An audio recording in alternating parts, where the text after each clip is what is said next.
جل اللہ ما فی قلبی غیر اللہ نور محمد صلی اللہ لا الہ الا اللہ۔ حضرت عمر فاروق رضی اللہ تعالیٰ عنہ کے بارے میں امام ابن جوزی نے لکھا ہے کہ رات کو نا گھر کے اندر بیٹھے بیٹھے اچانک رو پڑے حضرت عمر۔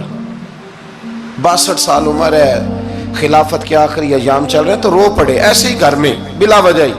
آپ کی اہلیہ نے، زوجہ نے بیٹے کو اٹھایا، فرمایا پتہ کرو تمہارے باپ کو کیا مسئلہ ہے، کہیں کوئی تکلیف تو نہیں، درد تو نہیں، صاحبزادے آئے؟ ابا جی کیا بات ہے؟ فرمایا اماں کو بلاؤ۔ سب لوگ جمع ہو گئے تو جناب عمر فاروق رضی اللہ تعالیٰ عنہ فرمانے لگے کہ بیٹھو میرے ارد گرد۔ سب بیٹھ گئے تو فرمانے لگے آج جب میں مسجد سے نکلا تھا تو میرے نبی پاک کے سچے صحابہ، سچے رسول کے سچے صحابہ، حضور کے سچے غلام یہ کہہ رہے تھے کہ عمر بڑا ہی اچھا ہے، عدل والا ہے، انصاف والا ہے۔ تو ابا جی اس میں رونے والی کیا بات ہے؟ تو فرمانے لگے ڈر یہ لگتا ہے کہ باہر تو میں اچھا تھا، کہیں گھر میں تو نہیں کوتاہیاں کرتا رہا۔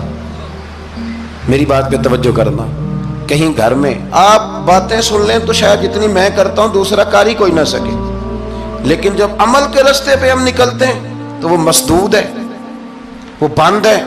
عمل کس نے کرنا ہے؟ آپ کوئی آیت پڑھیں تو یہاں غلطی نکالنے والے 20 لوگ مل جائیں گے، 20 لوگ، لیکن اس آیت پہ عمل کرنے والے کتنے ملیں گے؟ تو حضرت عمر فاروق رو رہے تھے، کہنے لگے کہیں تمہارے حقوق تو نہیں پامال کرتا رہا۔ تو آپ کی اہلیہ نے جب سنا تو وہ کہنے لگی عمر مجھے تو بڑا پرانا شکوہ ہے، آپ کا جاہ و جلال اتنا تھا میں بات نہیں کر سکی۔ عمر تم نے سارا دن مسجد میں گزار دیا اور ساری رات نقاب اوڑھ کے مدینے کی گلیوں میں گزار دی، میں تو زندگی کی کوئی خوشی دیکھ ہی نہیں سکی۔ چاہ تو میرے اندر بھی تھے نا کہ میرا شوہر کچھ گھڑیاں بیٹھتا، کہیں مجھے لے کے جاتا، تو میں تو کچھ نہیں دیکھا، مجھے بڑا شکوہ ہے۔ تو حضرت عمر کہنے لگے چل اللہ کی رضا کے لیے معاف کر دے۔ بھئی معافی بیوی سے نہیں مانگی جا رہی، معافی اپنی غلطی کی مانگی جا رہی، یہ سمجھ لیں۔ بیوی کے لیے تو خامد کا بہت بڑا مقام ہے نا، لیکن یہاں غلطی کس بات کی ہے؟ اپنی کمزوری پر غلطی کا اعتراف کر کے معذرت کا سوال کیا جا رہا ہے۔ تو حضرت عمر کہنے لگے معاف کر دے، تو اہلیہ کہنے لگی میں نہیں معاف کرتی، میری شرط پوری کریں۔ فرمایا وہ کیا؟ فرمانے لگی قیامت میں جب اللہ آپ کے لیے جنت کا حکم دے گا تو آپ میری سفارش کریں گے اللہ کی بارگاہ میں؟ سفارش کریں گے کہ یا اللہ مجھے کپڑے دھو کے دیتی تھی، میری عزت کی حفاظت کرتی تھی، میرے بستر کو پاک رکھتی تھی، کہیں گے؟ تو حضرت عمر فرمانے لگے تیرے ساتھ وعدہ رہا، رب نے اگر عمر کو اپنے فضل، اپنے کرم اور اپنے محبوب کے صدقے جنت دی تو عمر تیرے بغیر جنت میں نہیں جائے گا۔ عمل کا رستہ، عمل کا رستہ دیکھیں نا، 2 دفعہ استاد بات کرتا ہے، 2 دفعہ، اور کوئی زیادہ، ایک تو ہے نا کہ ایم اے اور جناب ایم ایڈ اور ایم فل اور پھر پی ایچ ڈی قسم کا استاد، ایک وہ جو matric P T C teacher ہے نا، وہ 2 دفعہ اسٹوڈنٹ کو کام کہے تو تیسری دفعہ وہ ناراض ہو جاتا ہے، کہتا ہے میں 2 دفعہ کہا ہے۔ بچے کو آپ 2 دفعہ کہتے ہیں اور اگر تیسری دفعہ کہنا پڑے تو غصہ آتا ہے نہیں آتا؟ بھئی تو نے اتنی دفعہ کہا ہے، تو سمجھ نہیں رہا بات کو۔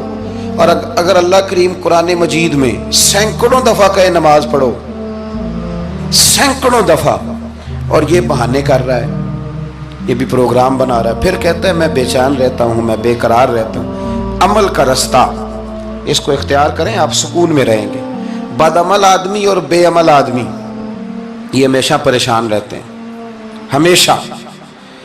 عمل کریں، توبہ کریں تو پھر بدل جائیں، پھر تبدیلی آئے، اور یہ کوئی مشکل کام نہیں، جو بدلنے والے تھے وہ بدل گئے، بڑا کچھ کرتے تھے پر پھر وہ لوگ بدل گئے۔ حضرت فضالہ رضی اللہ تعالیٰ عنہ کہتے ہیں کہ میں بڑا دلدادہ تھا عورتوں کا، اور میرا ماحول یہ تھا کہ میں قتل بھی کر لیتا تھا، معاذ اللہ چوری بھی کر لیتا تھا، اور رات میری طبیعت تھی معاذ اللہ نئی سے نئی عورت کے پاس جانا۔ کہتے ہیں ابو جہل نے اعلان کیا کہ جو نبی پاک علیہ السلام کا سر اقدس معاذ اللہ کاٹ کے لائے گا، نقل کفر، کفر نہ باشد، 100 سرخ اونٹ انعام ملے گا۔ تو میں نے ارادہ کر لیا کہ میں بہت سارا انعام حاصل کروں گا۔ قرآن مجید میں نا اللہ فرماتا ہے کہ بہت سارے لوگ ایسے ہیں جنہیں اگر میں رزق میں کشادگی دے دوں، زیادہ پیسے دے دوں، فرمایا باغی ہو جائیں، وہ سرکش ہو جائیں۔ یہ بہت سارے لوگوں کو جو اللہ تبارک و تعالیٰ اعتدال میں رکھتا ہے تو یہ ان کے لیے بہتر ہے. ہر بندہ دولت کے ہوتے ہوئے نیک ہو سکتا، تو یہ اللہ اگر رکھتا ہے نا اعتدال میں تو شکر کرے اللہ کا، ورنہ تو لوگ عیاشیاں کریں، پتہ نہیں کیا کچھ کر گزرے. تو حضرت فضالہ کہتے ہیں کہ میں نے خنجر تیار کیا اور میں نے بغل میں اس کو چھپایا، اوپر میں نے چادر اوڑھ لی. اب مجھے پتا تھا ظہر کی نماز کے بعد نبی پاک صلی اللہ علیہ وسلم طواف کعبہ کے لیے، بیت اللہ شریف کے طواف کے لیے جاتے ہیں. کہتے ہیں میں بھی اس طرف بڑھا. رستے میں نا وہ خاتون جس کے گھر میں نے رات آنا تھا، میں نے دروازے پہ دستک دی.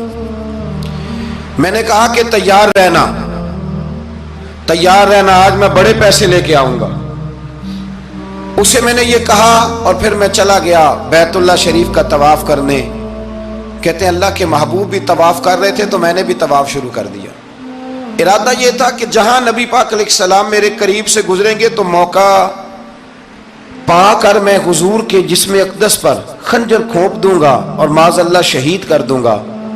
کہتے ہیں حضور ایک دفعہ بھی میرے پاس سے گزرے تو میں ہمت نہ کر سکا، دوسری دفعہ بھی پاس سے گزرے تو میں ہمت نہ کر سکا، تیسری دفعہ بھی گزرے تو میں ہمت. نبی کریم صلی اللہ علیہ وسلم 2-3 دفعہ گزرے تو فرماتے ہیں کہ مجھے موقع نہ ملا، اس لیے کہ حضور فرماتے ہیں اللہ نے روب کے ساتھ میری مدد فرمائی، دشمن پر میرا روب طاری ہو جاتا ہے. فرماتے ہیں جب چکر پورے ہو گئے تو محبوب کریم نہ چھٹے چکر پہ فرمانے لگے فضالہ چکر ایک رہ گیا ہے، بے خبر ہو جو غلاموں سے وہ آقا کیا ہے، ایک پھیرا رہ گیا. کہتے طواف مکمل ہو گیا تو محبوب میرے قریب آئے، فرمایا وہ کام کرتے کیوں نہیں جس کے لیے آئے تھے. میں نے عرض کی یا رسول اللہ کون سا کام، کیسا کام؟ اندر تو چور تھا نا، بانج فقیروں کسے نہیں ماریا اے ہوئی چور اندر دا، اندر چور تھا نا. کہتے ہیں حضور نے مجھے کندھے سے پکڑ کے ہلایا، فرمایا کرتے کیوں نہیں؟ جب حضور نے ہلایا تو وہ خنجر بھی پیروں میں گرا اور میں بھی رسول اللہ کے پیروں میں گر گیا. میں نے کہا حضور مجھے کلمہ پڑھا دیں. کہتے ہیں حضور نے پہلے میرے دل پہ دست مبارک پھیرا، پھر میرے نبی نے مجھے کلمہ پڑھا دیا. اب نا مرید ہونے والا کہتا ہے کہ جی آہستہ آہستہ میں ٹھیک ہو جاؤں گا. اب وہ آہستہ آہستہ کا کیا ترجمہ ہے یہ بالکل سمجھ نہیں آتی. بھئی کسی بندے سے 5 لاکھ روپیہ لینا ہے تو اس سے وہ کہتا ہے جی میں آہستہ آہستہ دوں گا، 500 روپیہ دے دیا کروں گا روز کا، تو کہتے ہیں میری رقم خراب ہوتی ہے، پورے دو. اور نیکی کی بات جب آتی ہے تو کہتے ہیں حضرت صاحب دین اتنا سخت نہیں ہے، میں آہستہ آہستہ ٹھیک ہو جاؤں گا. اب میں مغربی شاب پڑھنی شروع کر دی ہے میں نے، اب میں تسبیح لے لی ہے کل میں نے، بھی آہستہ آہستہ میں ٹھیک ہو جاؤں.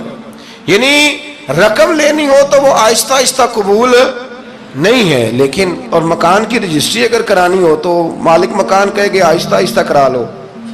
کہتے ہیں پیسے پورے دیے، سویرے چل اور بیان دے. یہ کیا بات ہوئی؟ یہاں یہ جو ہمارا ماحول تھا نا کر لیں گے ہو جائے گا، یقین کریں لوگ قبروں میں چلے گئے ہیں پر مسجدوں میں نہیں آئے. ہر کام سے لوگ ریٹائر ہوئے پر گناہوں سے ریٹائر نہیں ہوئے. آخر تک تباہی اتر گئی لیکن لوگ بدلنے کو تیار نہ ہوئے. حضرت فضالہ کہتے ہیں ابھی میں نے کلمہ پڑھا، ابھی میں واپس آیا، رستے میں وہ بی بی کھڑی تھی. کہتے ہیں میں وہ شخص تھا کہ عورتیں مرتی تھی میرے اوپر اور کسی کی جرت تھی کہ وہ آئیں بائیں شائیں کرے، لیکن فرماتے ہیں میں بی بی کے پاس سے گزر گیا. پہلے تو اس کا خیال تھا رکے گا، لیکن جب میں رکا نہ تو دروازے پہ آئی، اور جب میں گزر گیا تو اس نے آواز دی، لیکن میں نے سنی انسنی کر دی. جب آگے بڑھا تو میرے پیچھے دوڑی. فرماتے ہیں مجھے پکڑ کے کہنے لگی فضالہ تجھے کیا ہوا، تو وہی نہیں جو یہاں سے گیا تھا؟ آپ فرماتے ہیں میں کبھی نہیں رویا تھا، میں کبھی نہیں رویا تھا. اور جب کہا نا تو وہی نہیں، کہتے میں نے سر اٹھایا تو میری آنکھوں میں آنسو تھے. میں نے کہا میں جو گیا تھا وہ نہیں ہوں، اب تو میں محمد عربی کا غلام بن گیا، اب میں وہ نہیں ہوں. اب نہیں ہو سکتا کہ کوئی میری نظر میلی ہو جائے، یہ کیسے ممکن ہے؟ اب نا اسلام کی تعریف ہم نے یہ کی ہے کہ خبردار کوئی ہمارے قریب نہ آئے، ہم کسی کو بات نہیں کرنے دیتے کہ ہم مسلمان ہیں، ہم بات نہیں کرنے دیتے. پتہ کیا بات ہے؟ ایک میری یہ تقریر ہوتی ہے ممبر پہ، اور ایک میرا عمل ہوتا ہے جب میں سفر کرتا ہوں، جب میں گاڑی میں بیٹھتا ہوں، جب میں دوستوں سے ملتا ہوں. جب ان دونوں باتوں میں تضاد آتا ہے نا، تضاد، تو لوگ تقریر کو جذبات نہیں کہتے، ایک فن بن جاتی ہے تقریر. آپ کو پتہ ہے نا، واعظین نعت خواں کہتے ہیں میں نے محفل لوٹ لی، پھر لوگ شمار کرتے ہیں کتنے لوگوں نے سبحان اللہ کہی، پھر لوگ شمار کرتے ہیں کہ آج 5 بندے روئے بھی تھے جب میں تقریر کر رہا تھا. تو پھر یہ فن ہے، یہ جذبات کا اظہار. سمجھ لیں بات کو کہ عمل جب آپ نہیں نہ کرتے عمل، تو آپ خود بڑے بے چین رہتے ہیں کہ یار یہ میں کیا کر رہا ہوں، یہ کون سا گورکھ دھندا ہے کہ میرا عمل صفر ہوتا جا رہا ہے. ہمارے ایک استاد تھے تو وہ فرمایا کرتے تھے کہ اگر پڑھے لکھے آدمی کو تم بے عمل دیکھو تو اس سے دور ہٹ جایا کرو، ورنہ تمہیں بھی بے عمل کر دے گا. میں نے ان سے عرض کی، میں نے کہا حضور یہ کیا ہے؟ تو فرمانے لگے اپنے حضرت صاحب سے پوچھنا، وضاحت کریں گے. میں نے حضرت صاحب سے کہا جی عجیب بات کر دی ہے، علم والے بندے کے پاس بیٹھ کے تو علم آتا ہے. تو وہ فرما رہے تھے کہ علم والے بندے کے پاس اگر وہ بے عمل ہو تو بالکل نہ بیٹھنا. تو حضرت صاحب فرمانے لگے انہوں نے صحیح کہا ہے. اب بات بہت بڑی ہے، پتہ نہیں آپ کی سمجھ میں آتی ہے نہیں آتی، بہرحال کر دیتا ہوں. پڑھا لکھا بندہ اگر بے عمل ہو تو اس کے پاس، تو میں نے کہا حضور کیوں؟ فرمانے لگے اس لیے کہ وہ اپنی بے عملی پر بھی دلائل دے گا.